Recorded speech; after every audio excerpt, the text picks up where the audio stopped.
लगा ले लगन ना हरि भजन माँ, लगा ले लगन ना हरि भजन माँ, साध जिंदगी में आ। रामायण की बहात गंगा डुबकी लगा लेना, रामायण की बहात गंगा डुबकी लगा लेना। लगा ले लगन ना हरि भजन माँ, लगा ले लगन ना हरि भजन माँ, साध जिंदगी में आ। रामायण की बहात गंगा डुबकी लगा लेना, रामायण की बहात गंगा डुबकी लगा लेना।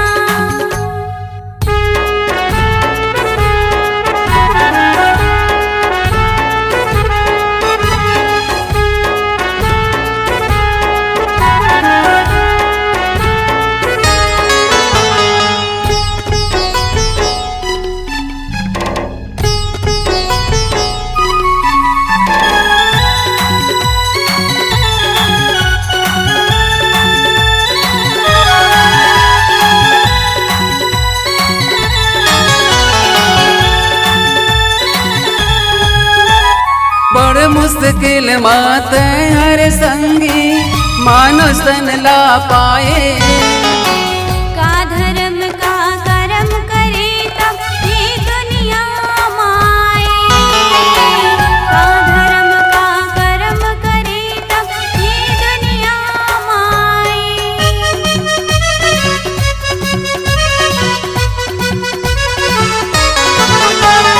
बड़ मुश्किल मात हर संगी मानुष तन ला पाए, का धर्म का कर्म करे तब ये दुनिया माए, का धर्म का कर्म करे तब ये दुनिया माए। दुनिया में करगा हरि भजन ला,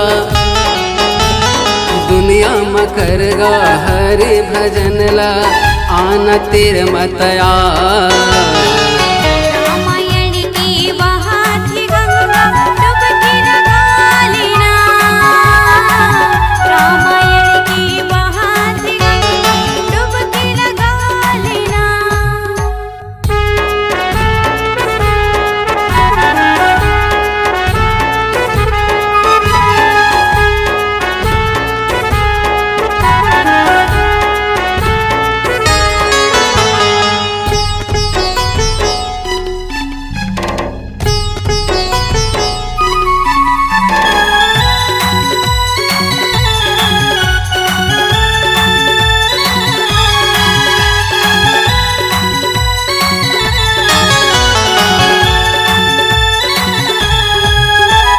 तन मन तरसत ये जीवन ला, काबर बिरथ गवाए।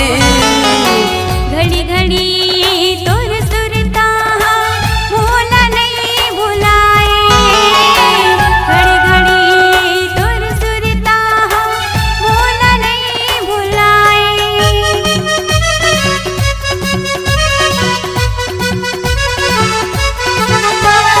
तन मन तरसत ये जीवन ला, काबर बिरथ गवाए। घड़ी घड़ी तुर सुरता भूला नहीं भुलाए, घड़ी घड़ी तुर सुरता भूला नहीं भुलाए। दुनिया में करगा हरि भजन ला, दुनिया में करगा हरि भजन ला, आना तेरे मतया।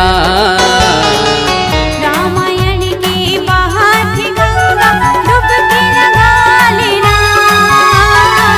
रामायण की बहात गंगा डुबकी लगा लेना।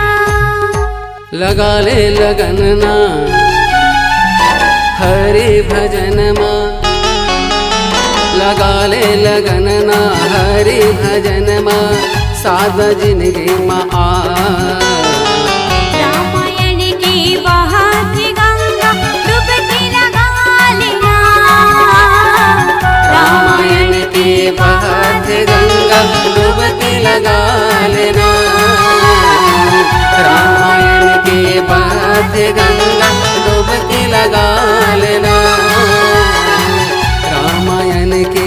बहत गंगा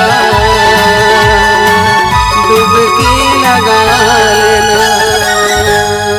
सियावर रामचंद्र की जय, उमापति महादेव की जय, पवन सुत हनुमान जी महाराज की जय। मोर घर हाथी राम झूलना माँ झूलाते गा, मीठा मीठा बोईर प्रभु तोला में खवाते गा।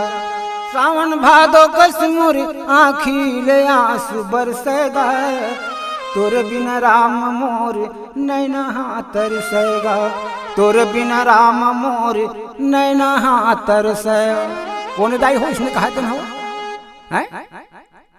माँ माता सबरी कौन के थे? लबरी कहा तुम माता सबरी वो तो माता सबरी भगवान रामचंद्र जी जो उन्हें ओह आज दर्शन दे हवे जन्मदिन के भगवान के नाम ला लेवत लेवत माता सबरी के मोड़ के चिंदी हलो पागगिरी से। आज गजब दिन में भगवान राम जो उन्हें माता सबरी के आश्रम में पहुंचे हैं।